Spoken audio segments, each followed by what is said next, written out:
হামলায় প্রাণ গেছে ময়মনসিংহের যুবক ইয়াসিনের। তার মৃত্যুর খবরে স্তব্ধ পরিবার, এলাকায় নেমে এসেছে শোকের ছায়া। মরদেহ ফিরে পেতে সরকারের সহযোগিতা চান স্বজন ও এলাকাবাসী।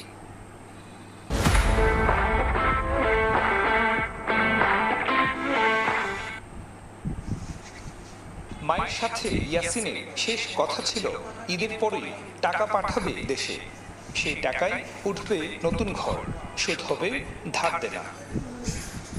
কিন্তু ঈদের একদিন পরেই পরিবারের কাছে খবর আসে ইউক্রেনের মিসাইল হামলায় মারা গেছে ইয়াসিন সহ 4 জন।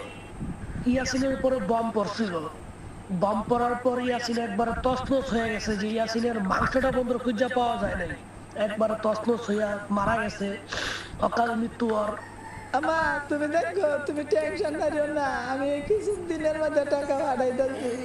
আমার এই মুহূর্তে এই কথা দেখো।